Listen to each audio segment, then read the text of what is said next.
AI ngerusak Formula One. Ada sesuatu yang aneh terjadi di Formula One tahun ini. Seorang pembalap bisa melakukan semuanya dengan benar, menikung dengan sempurna, mengerem di titik yang tepat, menekan pedas gas secepat mungkin. Tapi tetap, mobilnya tidak mau melaju. Bukan karena mesinnya rusak, bukan karena bannya habis, dan bukan karena pembalapnya lambat. Masalahnya justru ada di sesuatu yang hampir tidak bisa dilihat oleh penonton. AI. Lebih tepatnya, algoritma yang mengatur bagaimana energi listrik digunakan oleh mobil F1. Dan yang lebih gila lagi, sejumlah pembalap mulai merasa mereka tidak sepenuhnya mengendalikan mobil mereka sendiri.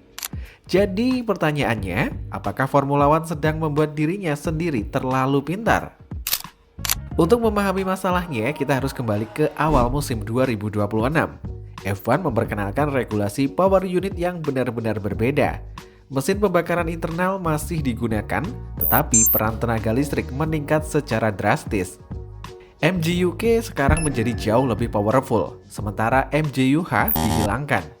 Hasilnya, mobil F1 2026 tidak hanya membutuhkan mesin yang kuat, mereka membutuhkan manajemen energi yang luar biasa kompleks.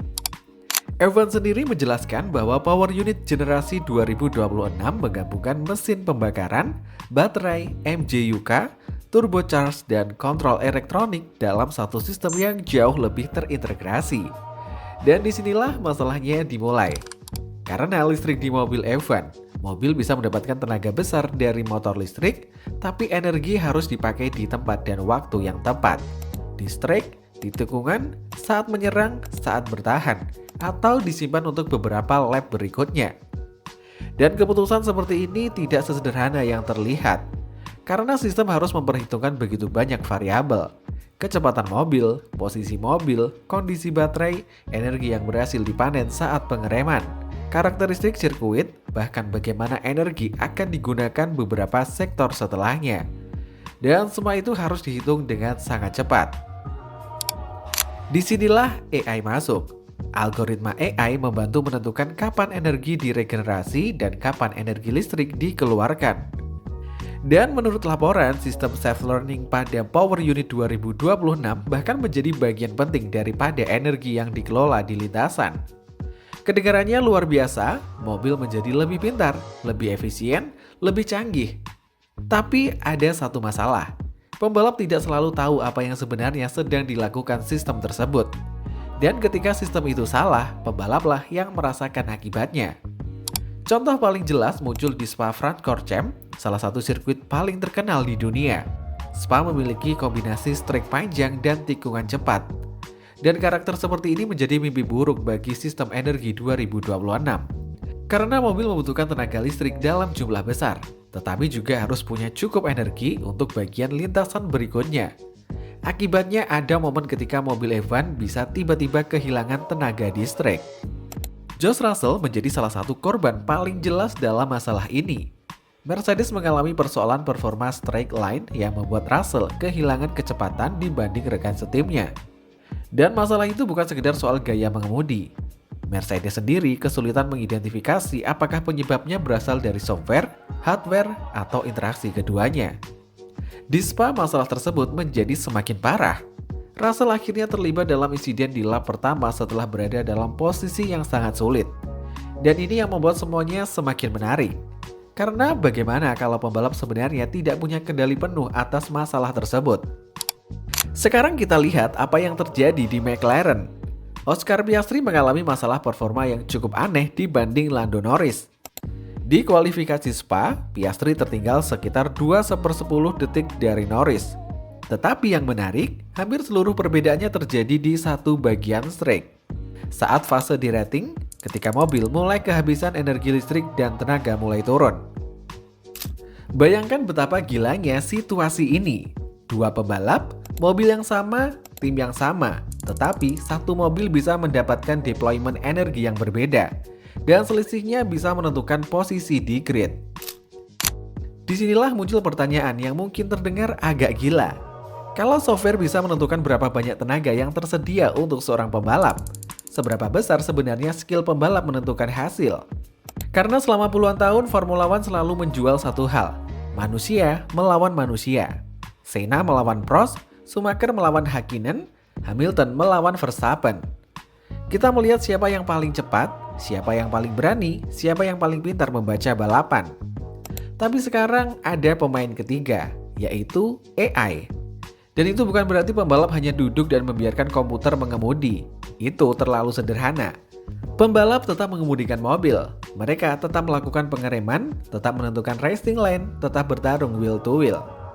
Tetapi semakin pentingnya energi manajemen membuat performa mereka semakin bergantung pada bagaimana sistem elektronik mengatur energi. Bahkan beberapa pembalap mulai mengeluhkan bahwa mereka merasa terlalu bergantung pada sistem tersebut. Pembalap F1 mulai seperti menjadi sandera AI. Dan kalau kita jadi seorang pembalap, itu pasti menyebalkan. Bayangkan pembalap sedang mengejar kemenangan, pembalap tahu mobilnya sebenarnya cepat dan bisa menyalip. Tapi engineer berkata, jangan push, energi target tidak memungkinkan. Kamu harus menunggu. Jadi kamu tidak benar-benar balapan sesuai keinginan kamu. Pembalap sedang diatur algoritma, dan inilah salah satu kritik terbesar terhadap regulasi 2026. F1 ingin menjadi lebih efisien, lebih relevan dengan industri otomotif, lebih menarik bagi pabrikan besar, dan menang. Regulasi baru berhasil menarik produsen seperti Audi ke F1. Tetapi ada harga yang harus dibayar. Karena semakin besar peran energi listrik, semakin besar pula peran software dalam menentukan performa mobil. Lando Norris bahkan ikut mengkritik arah Formula One. Menurut Norris, para pembalap memang didengarkan, tetapi suara mereka tidak selalu memiliki bobot sebesar kepentingan bisnis dan para pabrikan. Dia berpendapat bahwa perubahan regulasi harus mempertimbangkan apakah balapannya benar-benar menjadi lebih baik untuk pembalap dan penonton. Dan ini sebenarnya membuka masalah yang jauh lebih besar. F1 sedang berada di persimpangan. Di satu sisi kita punya teknologi, efisiensi, elektrifikasi, software, AI. Semua itu penting untuk masa depan industri otomotif. Tetapi di sisi lain, kita punya alasan kenapa orang datang menonton Formula One. Kecepatan, suara, resiko, pertarungan, dan pembalap yang benar-benar mengontrol mobilnya.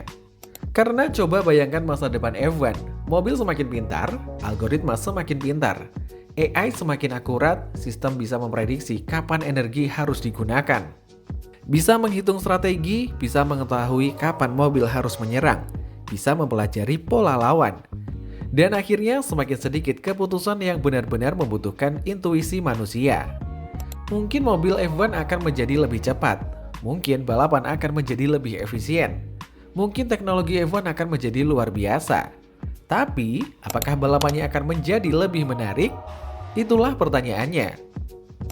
Dan masalah terbesar AI di Formula One bukanlah bahwa AI akan menggantikan pembalap. Masalahnya adalah ketika AI mulai menentukan batas kemampuan pembalap.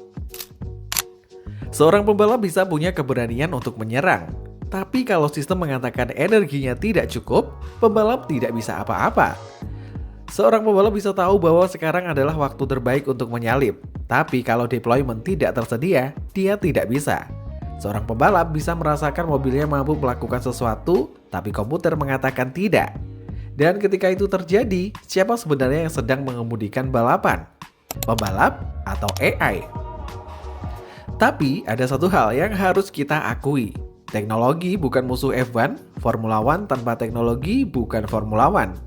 Masalahnya adalah keseimbangan. Karena F1 tidak harus kembali ke era V10, tidak harus membuang hybrid, tidak harus membuang komputer, dan tidak harus menolak AI. Tetapi manusia harus tetap menjadi pusat dari olahraga ini. AI seharusnya membantu pembalap, bukan membuat pembalap menjadi penumpang.